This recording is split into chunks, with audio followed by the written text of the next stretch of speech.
Carpe Diem, qui s'appelle aussi Carpe Diem, Centre de ressources Alzheimer. C'est une maison, c'est avant tout un centre de ressources. La maison Carpe Diem est le service, si vous voulez, qui est le plus connu de l'organisme Carpe Diem, mais il y a aussi d'autres services qu'on fait à Carpe Diem qui viennent en aide aux personnes qui sont atteintes et à leurs familles. Nous, ce qu'on a voulu, on a voulu d'abord créer un lieu qui soit le prolongement du domicile. On a voulu créer un lieu qui ne soit pas un avant-goût d'une institution, un avant-goût de l'hôpital. Alors, la maison Carpe Diem, quand on a décidé de la mettre sur pied, ça faisait quand même 10 ans qu'on était en démarche auprès du gouvernement québécois pour essayer de recevoir des financements pour nous aider à démarrer la maison. On était à ce moment-là un organisme d'aidants, des personnes qui avaient un proche qui était atteint. Il y avait juste moi qui avait personne dans mon entourage qui était atteint. Les autres personnes étaient des conjoints, des conjointes. Et on a fait des démarches auprès du gouvernement et le gouvernement a refusé nos demandes. Les raisons pour lesquelles le gouvernement refusait nos demandes, c'était parce que nous, on voulait faire une vraie maison. On voulait que les gens arrivent dans une vraie cuisine et qu'ils puissent vivre dans un lieu qui ressemble à chez eux. Parce que souvent, une personne qui est atteinte d'Alzheimer, elle ne se perçoit pas malade. C'est les autres qui la voient avec des difficultés. Puis elle dit, moi, je suis correcte, je suis capable de rester chez moi et j'ai pas de problème. Alors, quand elle arrive dans un milieu qui ressemble à un hôpital, bien, elle dit, je suis pas malade, je veux m'en aller. Si en plus de ça, tout le monde est en blouse blanche, bien, on a beau dire, vous êtes chez vous ici, c'est votre maison maintenant, bien, la blouse, c'est un symbole qui est fort, puis la personne, elle peut avoir des difficultés à comprendre les mots, les symboles, elle les comprend. Alors, une des raisons pour lesquelles le gouvernement refusait, c'était notre volonté de ressembler à une vraie maison, de créer des liens avec le domicile, aller voir les gens dans leur maison, chez eux, longtemps avant même qu'ils aient besoin d'un accompagnement à Carpe Diem.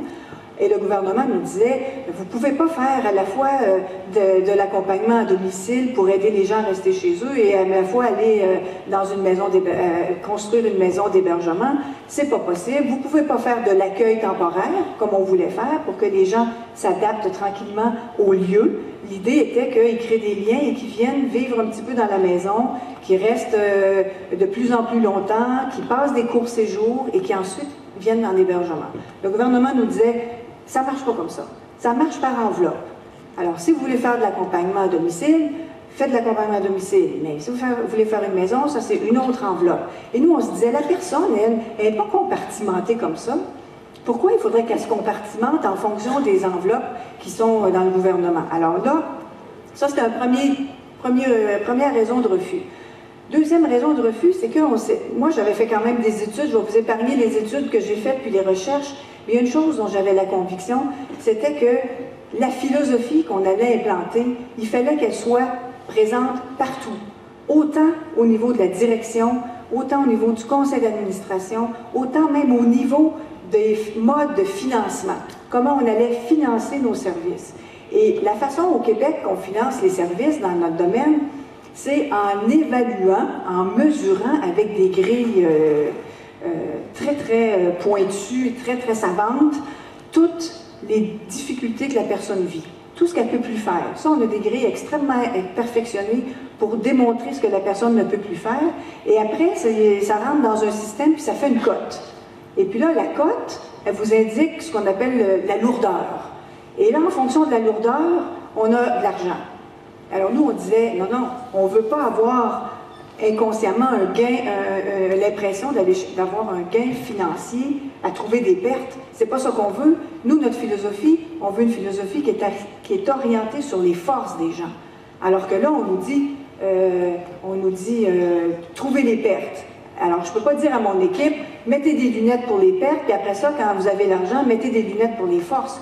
Nous, notre personnel, il faut qu'il cherche les ressources, il faut qu'il soit capable de favoriser les capacités, puis les mettre en œuvre. Alors, le gouvernement a refusé. Après 10 ans de démarche, c'est pour ça, hein, c'est important d'avoir un maire, par exemple, qui ne lâche pas. Il ne faut pas lâcher. même si on se fait refuser, il faut continuer. Après 10 ans, on s'est dit, on va le faire quand même, et on a ouvert la maison Carpe Diem sans autorisation du gouvernement. Je ne sais pas s'il y a des gens du gouvernement ici. Sans autorisation, c'est pas une incitation à la délinquance, mais quand même. Sans budget, parce qu'on n'avait presque pas d'argent. On avait assez d'argent pour fonctionner 6 mois. Et de façon un peu illégale, parce que notre organisme n'avait pas la mission d'accueillir des gens en hébergement, pour de l'hébergement à plus long terme. Alors moi, j'avais entendu une phrase, je pense que c'était d'un père jésuite, qui disait « Il arrive que le pardon soit plus facile à obtenir que la permission ». Alors là, je me suis dit « Tiens, ça me va bien, on va le faire, puis après ça, on essaiera de vivre avec, puis voir ce que ça va donner ». Alors, avec les familles, grâce au soutien des familles, on a décidé de louer un presbytère. Je vais vous montrer un film qui vous montre quelques images de la maison. On a loué le presbytère pour 6 mois. On a cohabité avec le curé pendant 6 mois parce qu'on n'avait pas, on n'était pas certain d'avoir les moyens de louer complètement la maison. Et on a réuni des familles et on leur a demandé « Qu'est-ce que vous voulez comme maison? » Le gouvernement a ses idées, mais vous, là, qu'est-ce que vous voulez comme maison? Comment vous voulez, comme famille, comme fils, fille, conjoint, conjointe, comment vous voulez être accueillis? Comment vous voulez que ça se passe? On ne vous garantit pas qu'on fera tout ce que vous allez nous demander, mais au moins, allez-y, donnez-nous vos rêves, vos fantasmes même, comment vous voulez que ça se passe. Puis dites-nous aussi, pour ceux qui ont un parent qui ne peut pas nous le dire, comment, s'il pouvait nous le dire, il aimerait être accompagné. Alors, on s'est fait une petite soirée dans le salon avec un petit peu de vin, un petit peu de bière, et on s'est laissé un peu aller. Et il y a eu beaucoup d'idées qui sont sorties. Puis souvent, les gens disaient « Ah, ben moi, j'aimerais ça aller coucher à la maison, aller coucher avec mon proche, voir un peu comment ça se passe la nuit. Ah, mais ça, vous ne voudrez pas, hein? C'est pas possible. Arrêtez, dites-le, on verra. » Après, il y a d'autres personnes qui disaient « Ben moi, j'aimerais ça arriver puis aller manger, comme quand je vais manger chez ma mère. Pas être obligé d'appeler une semaine avant pour dire que je viens manger. » Et là, il y a eu aussi beaucoup d'informations sur les besoins de leurs proches. Et je vous dirais, là, grosso modo, là, 80% des besoins ou des demandes qui ont été faites de la part des familles étaient d'ordre relationnel. C'était pas d'ordre technique. On veut des bains spécialisés, on veut... c'est vrai que c'est important, là, je ne vous dis pas que c'est pas ça, mais la principale inquiétude des proches, c'était est-ce que la relation qu'on va avoir avec la personne va correspondre à ses besoins, va correspondre à ce qu'elle aime faire? Est-ce qu'on va lui faire des activités de maternelle, d'enfant, ou si on va lui faire des activités qui lui plaisent, qu'elle a toujours faites dans sa vie? Est-ce qu'on va l'obliger à rentrer dans un moule? Qu'est-ce qui va se passer si elle se lève la nuit? Est-ce qu'il y a quelqu'un qui va la rassurer? Elle a l'habitude d'aller aux toilettes la nuit. Est-ce qu'aller aux toilettes, ça va être un privilège? Comme parfois c'est un privilège d'aller aux toilettes la nuit? Ou c'est un droit? Est-ce que se lever, par exemple, durant un repas, ça va être un privilège ou ça va être un droit? Est-ce qu'aller dehors, juste prendre l'air comme on fait tous les jours, sortir, ça va être un privilège ou ça va être un droit? Et c'est là qu'on a dit, non, ça va être un droit. Si une personne veut aller dehors, si une personne veut se lever la nuit, ça ne sera pas parce qu'elle est chanceuse, c'est pas une chance, ça va être un droit. Elle a le droit. Si elle a le goût de manger une petite collation la nuit parce qu'elle a faim, est-ce que ça va être la fin du monde? Est-ce qu'on va tout défaire un système si elle mange un petit peu la nuit? Ça fait bien plus effet qu'une pilule, une petite collation la nuit. Ça fait bien plus effet qu'une pilule aller aux toilettes, puis se recoucher après, ou avoir quelqu'un qui nous écoute, parce qu'on a des angoisses aussi la nuit. Ça fait partie des 3 grands besoins des gens qui se lèvent la nuit. Uriner, aller éliminer, manger, on peut se lever parce qu'on a faim, puis on peut se lever aussi parce qu'on a besoin d'une présence. Et puis, est-ce qu'on va avoir accès à ça? Ou est-ce que c'est la fin du monde, ou c'est extraordinaire? Donc, on s'est dit non, ça ne sera pas un privilège, ça sera un droit, et ça, c'est non négociable. Il y a des choses qu'on peut négocier, mais ça ne sera pas négociable. Alors, imaginez-vous, quand on a pris ce que les familles nous ont dit, et qu'on a remis ça au conseil d'administration, qu'on a dit, est-ce que vous embarquez dans un projet comme celui-là? Ils ont tous dit oui. On n'avait pas de comptable sur notre conseil d'administration. Par chance, je pense qu'on n'aurait jamais ouvert, parce que financièrement, c'était pas très rassurant. Mais on a démarré quand même. Un comptable, excusez pour les comptables, mais il y en a qui aiment ça prendre des risques aussi. Donc, on s'est fait une idée de ce qu'on voulait faire à la maison et on a démarré comme ça avec un petit groupe de personnes et tranquillement, on a construit l'approche.